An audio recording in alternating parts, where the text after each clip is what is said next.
Welcome to Richard and Greg, a channel dedicated to discussion, debate and argument on a whole array of topics. Today we publish a discussion between Journo Marcus and controversially Greg held Sunday evening.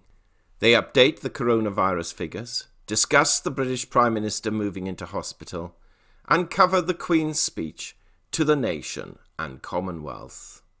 They also muse on what they are doing to stay occupied while isolated or locked into their homes. So let's listen to what they have to say. Welcome along to another coronavirus update. I'm Journo Marcus, and I'm joined as usual by veteran campaigner and blogger, controversially Greg. I'm recording this podcast on the evening of the 5th of April, and it's been a rather dramatic evening. At 8 o'clock, Her Majesty the Queen addressed the nation, and about an hour and a quarter later, it was revealed that Prime Minister Boris Johnson had been admitted to hospital for tests. We believe it's precautionary. It wasn't an emergency admission, but he's in hospital as I'm recording this. So we'll be reflecting on both of those things. We're also going to be looking at today's statistics, which I'm afraid is very grim news. We'll also be debunking some conspiracy theories, if I can get my words out correctly. The new test that's come out, this antibody test, both Greg and I believe that its importance has been somewhat overstated. We'll be explaining why. We're also going to look at the situation in Singapore, where they tried to alleviate the lockdown, and that resulted in an almost instant spike in cases. And now Singapore has gone back into lockdown, and that will now remain the case until at least the end of April. And we round off the podcast on a lighter note by discussing how we're passing the time and keeping ourselves cheerful during this very difficult time. Greg has been enjoying his garden. We talk about what we've been watching on television and the various light-hearted aspects of this, including the virtual Grand National, which we had on Saturday. So this will be a fascinating discussion. Do please stay tuned. Greg, we're recording this at 22:11 on Sunday evening, Sunday the 5th of April. And to put it mildly, it's been quite a dramatic evening because Her Majesty the Queen addressed the nation at 8 p.m. And about an hour and a quarter later, it was announced that Prime Minister Boris Johnson had been admitted to hospital for what we believe are tests. It was not an emergency admission. It's a precautionary admission, as we believe. We'll start this discussion then with the Queen's address to the nation. Only the 5th time such an address has been made outside of Christmas Day in all her years as Queen, which is over 60 years now, as we know. And therefore, this, I think the Queen got the tone exactly right in that she paid tribute to those in the emergency service and those that are trying to keep life in this country ticking along and those who are on the front line, so to speak. There was also that element of stiff upper lip. There was an undercurrent of it of, look, I've seen hardship before in my life as a young woman. There was that throwback to that 1940 address of her and Princess Margaret. If we can get through that, we can get through this. And I think that the timing of this was interesting because we're, 2 and a bit weeks into the lockdown now. And the Queen has a gravitas that no other world leader has, because for all the years she's been on the throne, and it's well over 60 years now, she has never made a significant faux pas. She has stayed out of politics. She's tread that line particularly well. And she has the respect not only of the Commonwealth, but the world well beyond the Commonwealth. So when she speaks, the world listens. And the time of it as well, where, I'm an only child. I can enjoy my own company to a very large extent, but we're all getting a little bit run down with things now and a bit tired and a bit fed up. And also, today is Palm Sunday. It's the beginning of Holy Week for Christians. It's also close to the start of Ramadan for Muslims, and Passover for Jewish people is not far away. And this is a time when people want to be together, want to worship together, want to be around their families. And obviously circumstances mean that cannot be the case. And I think the timing was significant in that way as well. Your thoughts on the Queen's address, please. Well, firstly, I'd like to bring your attention to the fact that it may well have been only the fifth occasion, but she's been in the public eye continuously for 90 years. So she has got a fair old experience of life in general relative to everyone else. Also, do bear in mind that she selected at the age of 21 to be the Queen of the Commonwealth as virtually a higher duty than Queen of these United Kingdoms. And that's the largest single body of people on this planet, more than the population of China, astonishingly. It's something like 2.4 billion. And of those people, she is the leader. And this speech was made not just for the people of Britain, but for the people of the Commonwealth.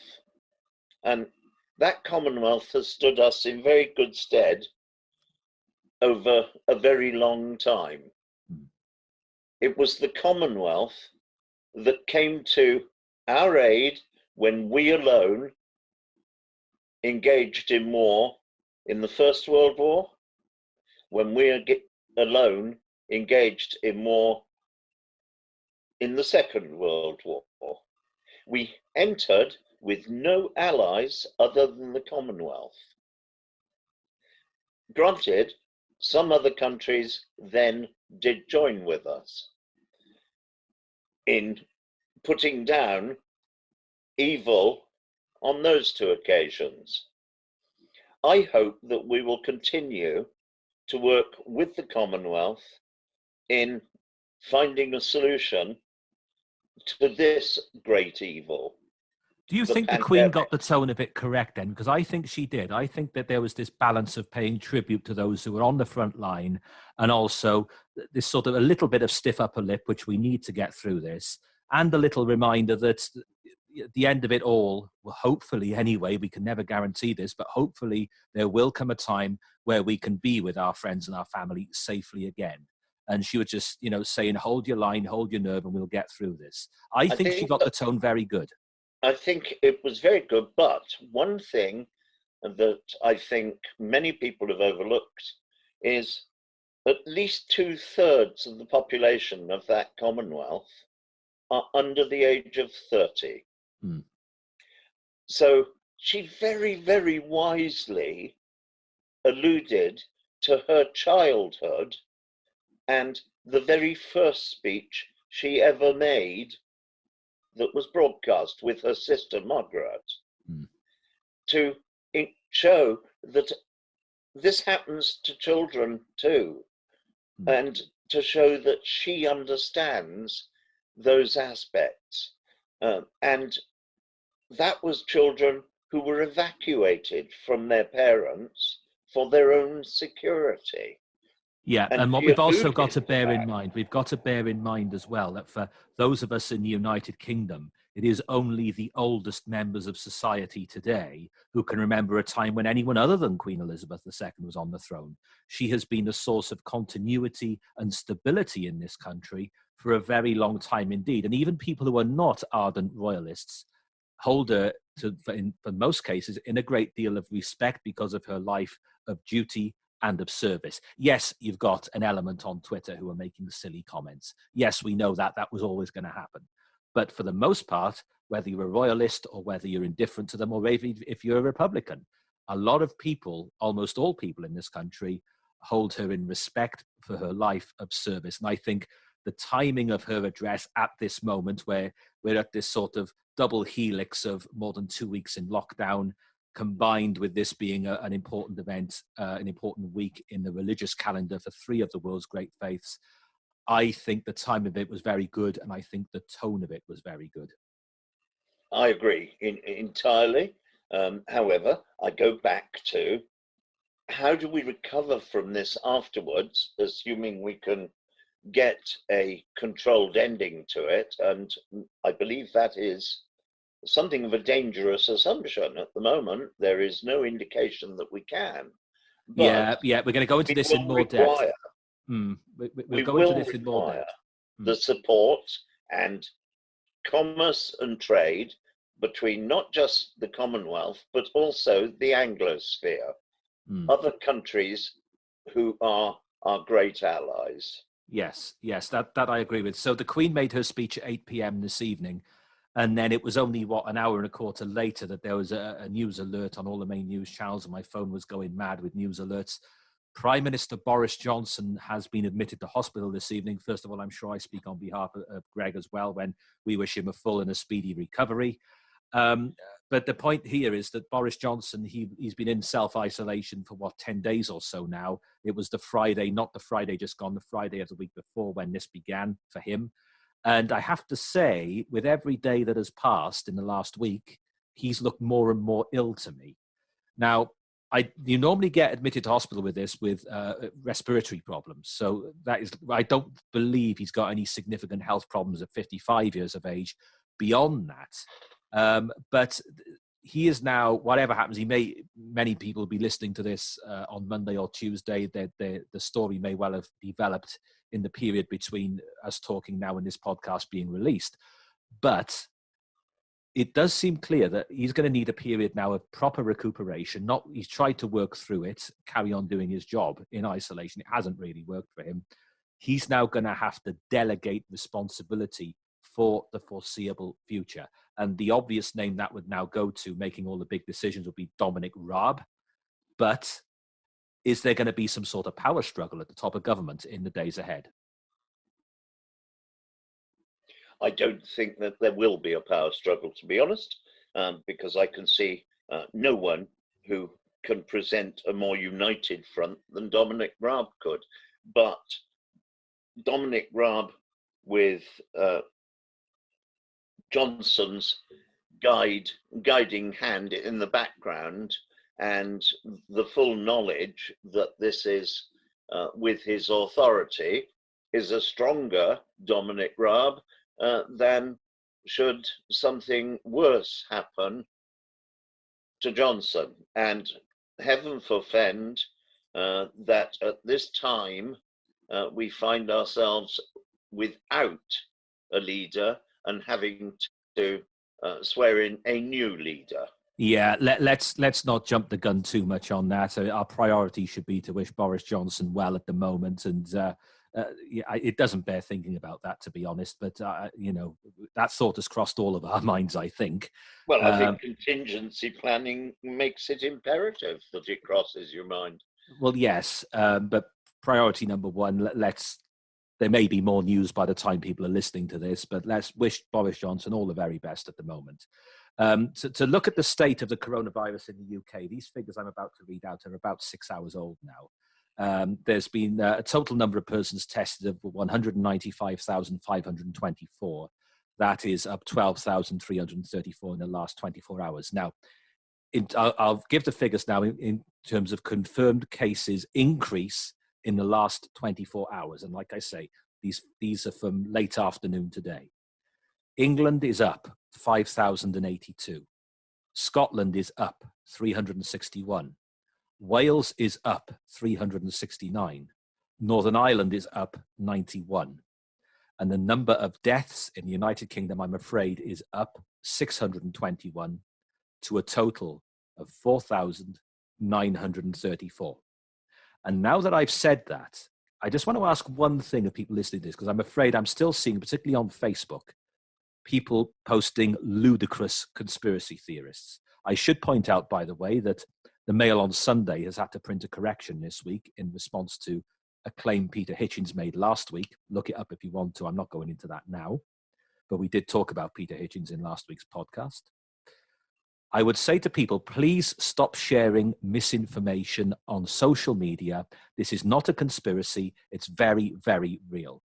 If you doubt what I'm saying, go and ask any doctor or nurse in an Italian hospital if this is a normal April day, particularly in northern Italy. It is not.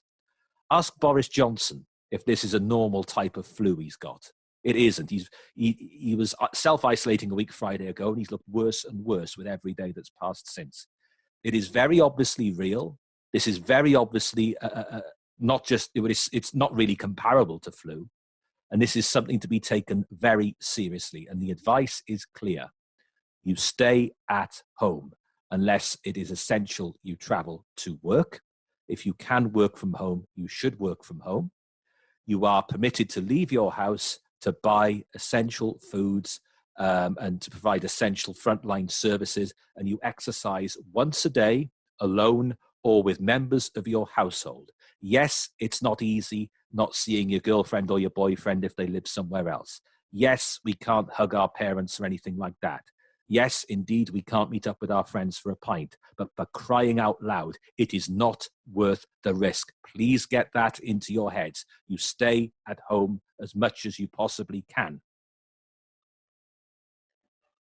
The harsh reality is, if everybody plays the game and plays to the rules, as laid down by our government, not by idiot conspiracy theorists like Amir Khan and the totally irresponsible independent newspaper online who voiced his idiot conspiracy, giving it oxygen of publicity, God knows why. But if you stay in line, bear in mind that we elected a government to govern us and guide us through this sort of event. We must now back them. Stop criticizing them. Stop saying that there are better ways to do it. You don't have the level of information they have. Neither do you have the team around you of people with the information. On top of that, even if they're wrong, that is the direction they are leading us in. If we had had Winston Churchill with an opposition that spent its whole time sniping and attacking him all the way through the war, I promise we would have lost. So would everybody kindly shut up and let them get on with it and back them to the hilt? Because if you don't, be assured you're a very long time dead. And you could be the victim. And on top of that, so it's a sunny day and you want to go out in the sun. The sun will be there later in the year, next year, and in future years. It's one of the certainties of life. Hold your water, ladies and gentlemen. Life will go on after this is over. It may be a very different life, but it won't go on for a lot of people if we don't obey the rules. Very well said, and I thank you for saying that. You've said some very important things. I think Winston Churchill was lucky in one sense, in that during that period, the Labour Party, the opposition party, the Labour Party, was led by a grown-up in Clement Attlee, and Churchill brought him into the inner circle, so to speak, and valued his opinions. Unfortunately, that's not something that can be said of the Jeremy Corbyn years. Well, Labour has a new leader now in Sir Keir Starmer. I'm not his biggest supporter by any stretch of the imagination. But however, that said, he says he wants to work constructively with the Prime Minister. We should just sit tight on that and let's see if he's true to his word. He's only been in the post a day. Let's see if that proves to be the case. And looking ahead then, there's been a lot of talk in the last week about this antibody test that's being rolled out now, slowly it seems. And I have to be honest, I think that the talk of it, the importance of it has been overstated. So for example, you test a doctor or a nurse and they give their blood sample and they put it into this little gadget that they've devised. And it tells them they had the test, they had the coronavirus some weeks ago, and they're now recovered, or they never really felt ill to begin with. We're not even sure of that. Yeah, but hang on. What does that actually tell us? This is the point I'm getting at.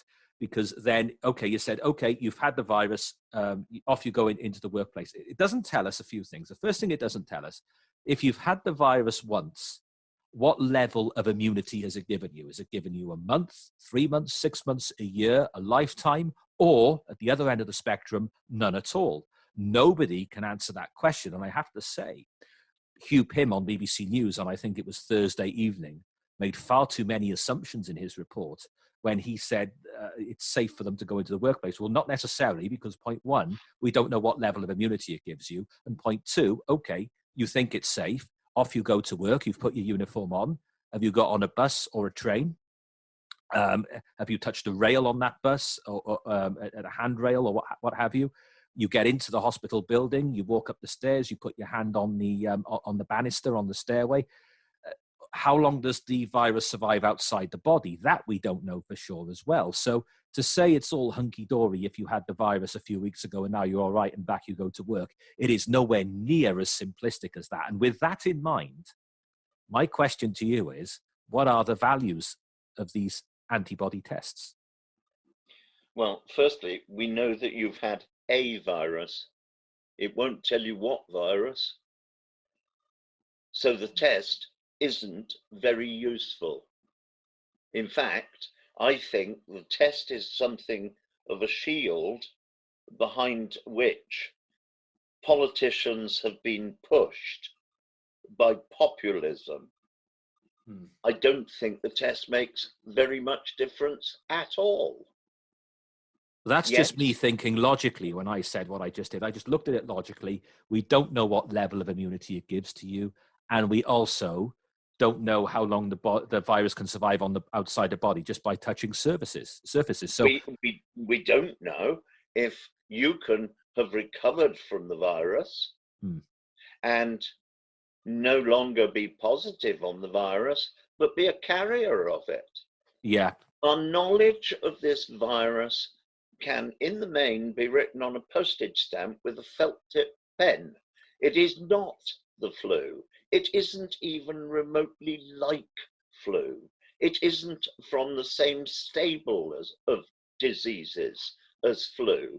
It's as similar to flu as malaria or cholera or any other potential pandemics.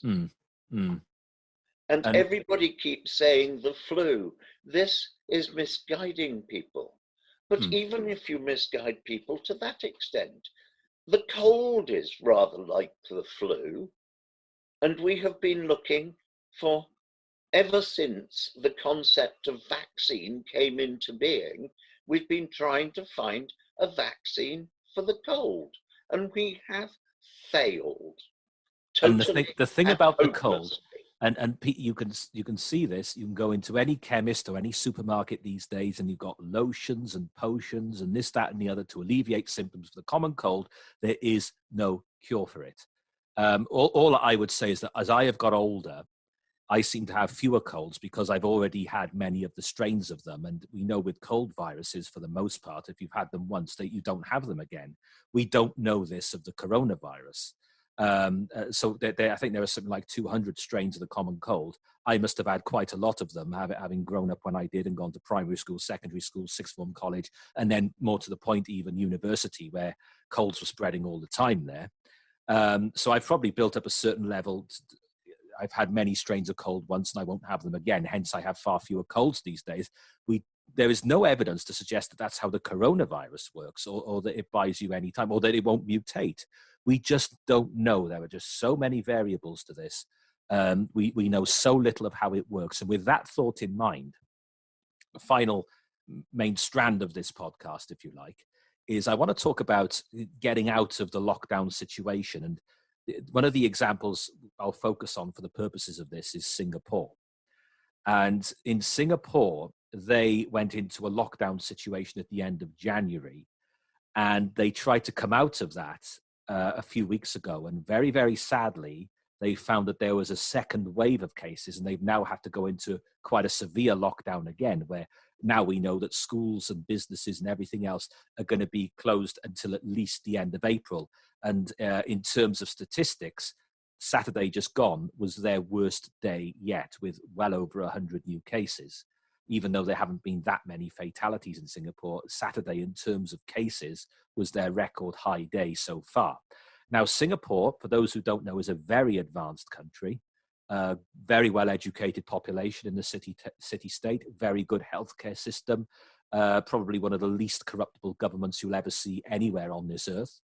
And yet they found that as soon as they tried to ease off a little bit, and bear in mind also this is a very hot country, and they say that there's a theory that heat would kill the virus. It can't survive out so long in hot conditions. Singapore is a hot, humid country. They eased off restrictions. The virus came back with a vengeance very quickly. And one of the main failings of the mainstream British media is they do not put these things into a wider international context. Well, I'm doing it now. And what I'm getting at is that if you look at what's gone on in Singapore, I'm afraid it shows us that there's no easy way out of this. And if we show any signs at all of easing off, cases are going to start jumping again. Oh, I think there's no doubt of that. And putting things in context, let us also put the total figures in context. Namely, there are 69,177 people are actually recorded as having died of the coronavirus. That is quite a high number, but I would submit it is a mere fraction of the total numbers who have died. In Britain alone, yesterday, 13 people died in a Glasgow old people's home. They weren't recorded as coronavirus for the simple reason that they weren't in hospital and hadn't been tested and hadn't had the opinion of a hospital. Now, that means that nobody who dies at home or dies anywhere other than in a hospital whilst being treated for coronavirus is recorded as a coronavirus death. Look at Wuhan, where yesterday or the day before was effectively the Chinese Day of the Dead, when at the end of their prolonged New Year ceremonies, they venerate their ancestors. The queues have been for hours on end at the crematoria for people trying to collect the ashes of those they have lost to coronavirus. It's estimated by the people in Wuhan that somewhere between 42 and 50,000 people died in Wuhan.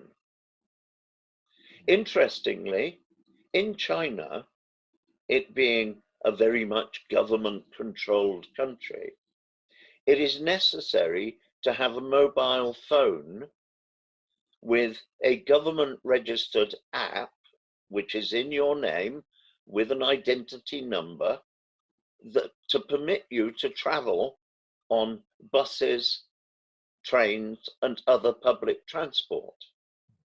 It is also necessary to have an app on your phone to be able to go in and out of cities and to go anywhere beyond your immediate original home. So you must have these apps to travel. You must have these apps to get in and out of work. You must have these apps to be in any location in China other than where you were born. 21 million people in the last 3 months no longer have their registered mobile phone. They have been cancelled. 21 million. 21 million. Well, that means that they're probably dead, doesn't it? Well, I've never heard a Chinese official admit to the world that Mao Zedong killed in the Cultural Revolution between 50 and 100 million Chinese citizens. I'm inclined to think we're never going to hear a Chinese official admit that somewhere in the region of 21 million Chinese have died. Yeah, and well, based on the logic that you outlined and the necessity to have that app and to have a smartphone, it does suggest that the figures are far, far higher in China than we're being told. But let's put it in perspective, Marcus. We're talking of this, but 69,177 recorded. Let's go with the figures that governments want us to believe. It's not actually very many people. In any given hour and 45 minutes of any normal year, it's just 1 hour and 45 minutes, 10,500 people die on average. So realistically, you're looking at, what, 6 hours of normal annual natural death. That's not to downplay the horrendous nature of these deaths, but it is to put it in perspective. 69,000 people out of our current 7.8 billion people is not a very big figure. We will recover from this, or 10 times this. And I believe that there is the propensity, since there is absolutely no chance of having a tested, reliable vaccination discovered and put through its paces within a year, far more likely 18 months, even if it has already been discovered, before it will be able to roll it out to the public. So without a vaccination, the only option of survival of this is that somewhere between 60 and 80% of the population catch the virus. And the aim of our government has had some marked wisdom to it, which is that if all of them catch it at once, we can't give them any damn treatment because the health service will break down. Therefore, we will try to spread the period over which they have this virus, the 60 to 80% that it is essential and effectively automatic will get the virus, so that those who need medical treatment, although some will need no treatment, some will hardly see any effect from it, there will be those who need medical treatment. And those who need medical treatment will need ventilators, will need beds, will need hospital hands-on care, etc., etc. Therefore, what we must do is try not to have a peak. Everyone is talking about a peak.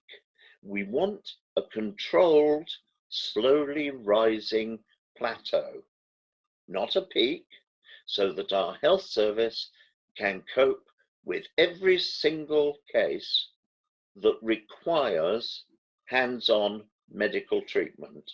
But the problem you've got is that, okay, that all that you said there makes sense. And I do actually think, regardless of how careful we are, at some point, and it may take many, many months and beyond for it to get to that 60 to 80%, that is the sort of figure that will get the virus in some capacity.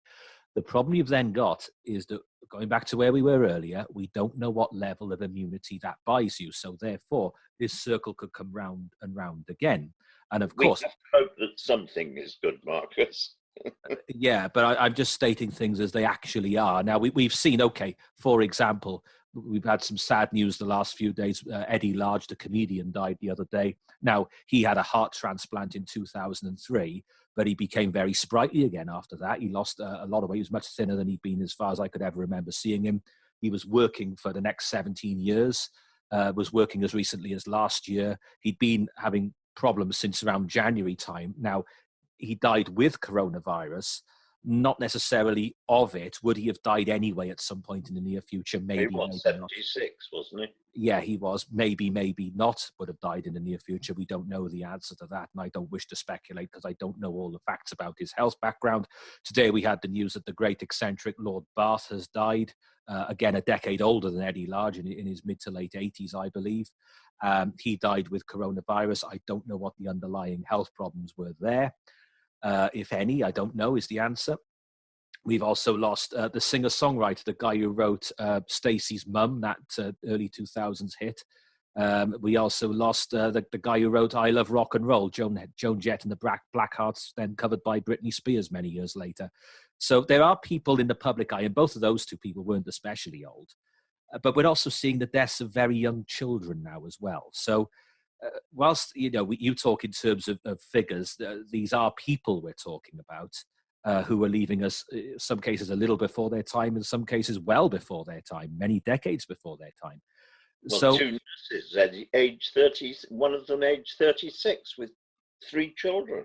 Yeah, exactly. So the sad reality is, and I've been cautious about saying this until now, but I think events in Singapore in particular have brought this home to me, an advanced country that really has been trying its best to get to grips with it.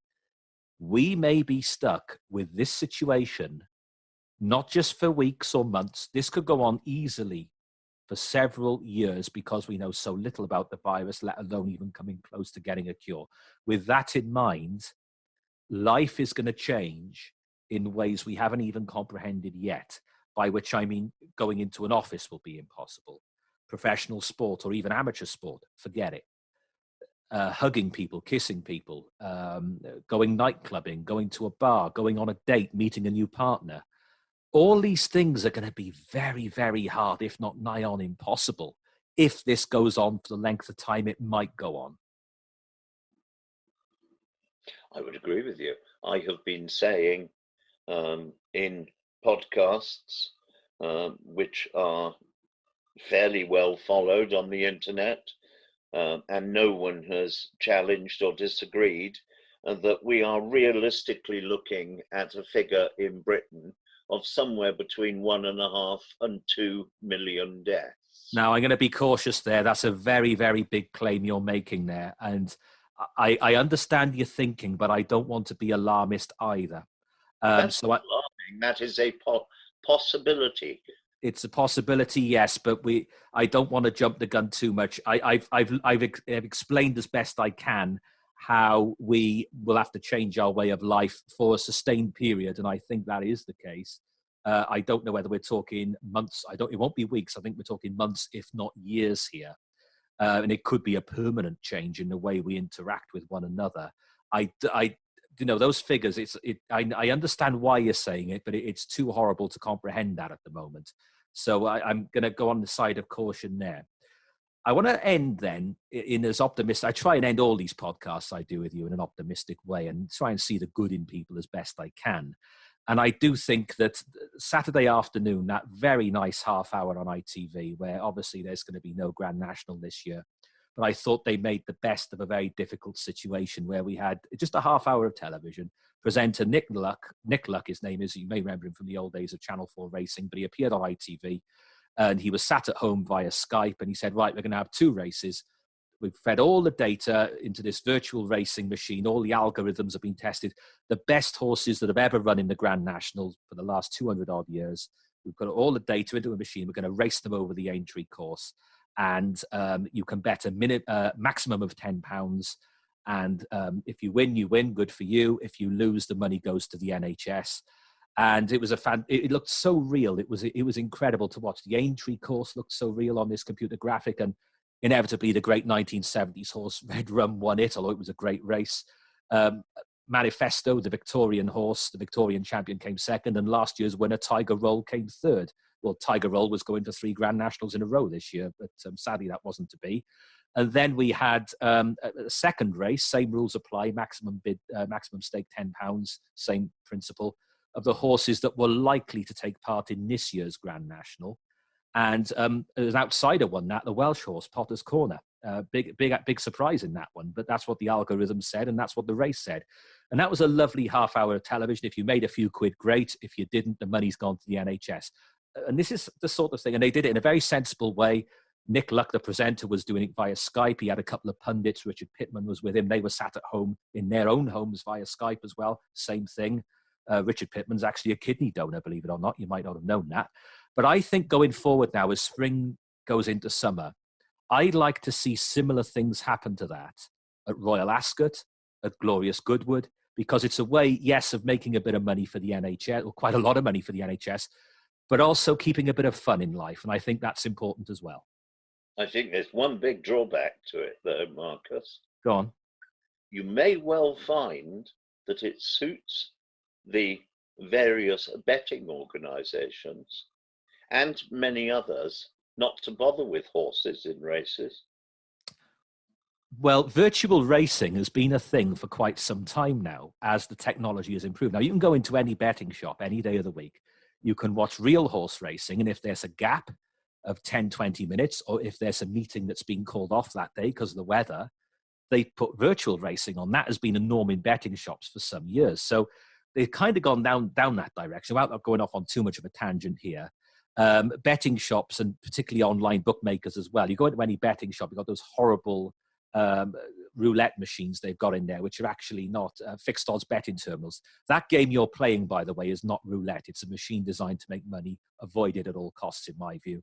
And also, you go on any betting website, all the main bookmakers, not only have you got betting on sports, they've got all their interactive casino-type games on there, which, again, is not like being in a casino because their machines, their algorithms are designed to make money. So be very careful of that. But so in answer to your question, we're kind of already there. But I would say, particularly the big festivals in the summer, the Royal Ascots, the Glorious Goodwood, let's do this again, because it's a bit of fun and it does get money into the NHS. You can't stake that much on it anyway. And it just keeps things going. And I just can't think of a downside to it. I think it's a great idea, anything to provide entertainment and keep people somewhere near their old norms. And I suggest that the sooner we start bringing in virtual football, the sooner we can stop paying footballers a fortune. Oh, good grief. How long have you got? How long could we debate this? But we are running out of time, unfortunately. But on a final note, then, we talk about how you've kept yourself amused, because they make a serious point very briefly. A friend of mine who suffers quite badly from depression, he says that going out every day and getting his exercise is very important to him. He said it's like free therapy as far as he's concerned. And I can understand why, because of what it does, the dopamine levels and all that. I can understand that.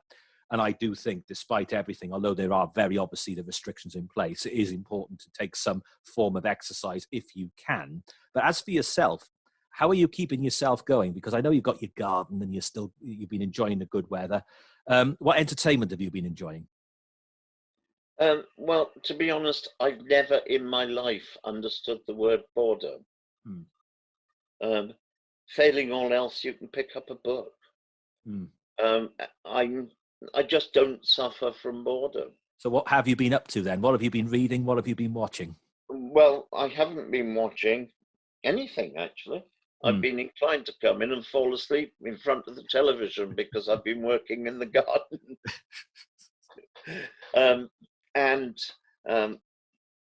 I'm not, I do struggle with physical activity as a result of my health, which has been fairly wobbly for the last 20 years. Yes. It does leave me feeling fairly cream crackered. And it's doing me the world of good, no problem. So you haven't seen any? I know your favourite programs to watch on repeats are New Tricks and Silent Witness. You on the drama channel. You haven't seen much of that this week, have you? No, there hasn't been much on, actually. Well, I've been watching the very first series of Auf Wiedersehen, Pet, for the first time in about 15 years, and I'd forgotten how funny it really was.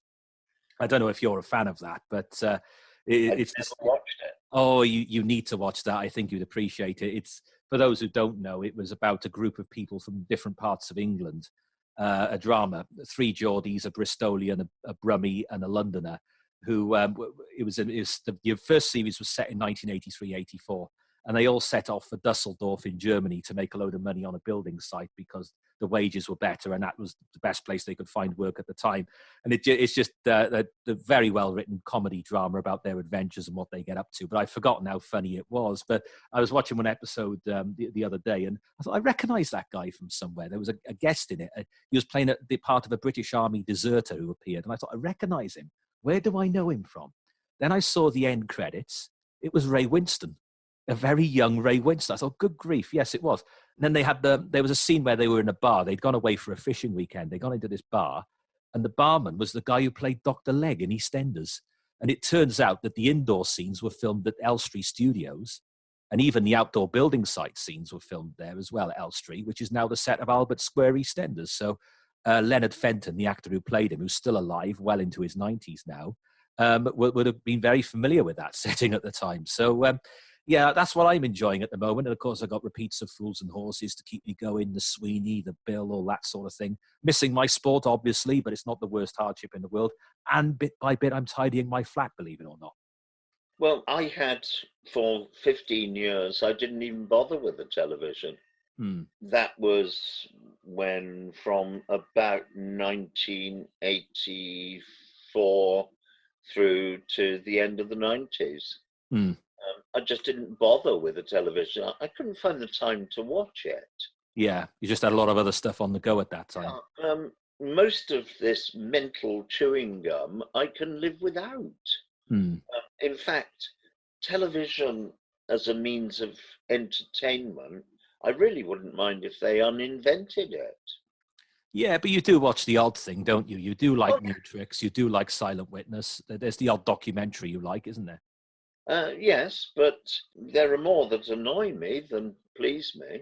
Well, yeah, but this is a sign of the times as well. And I'll end on this point now because we've gone over time as it is. But I just look at the Barb figures that come out every week, and that's the audience research. And you find that even on BBC One, very, very few programs get more than about 7 million viewers.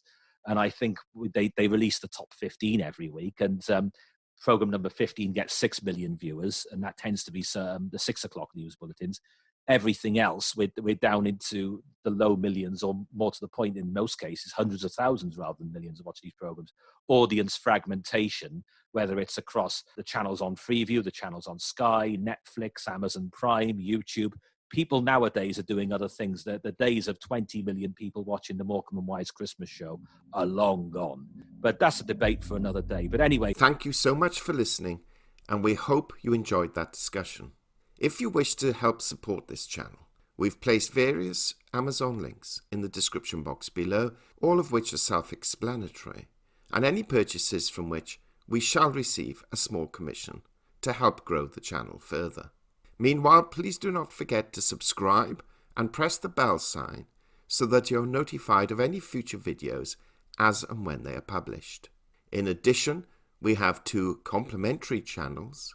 The first, Illuminati Silver, and the second, Trump for President 2020. And if either of these are of interest to you, then kindly go over to those likewise and subscribe. Until next time.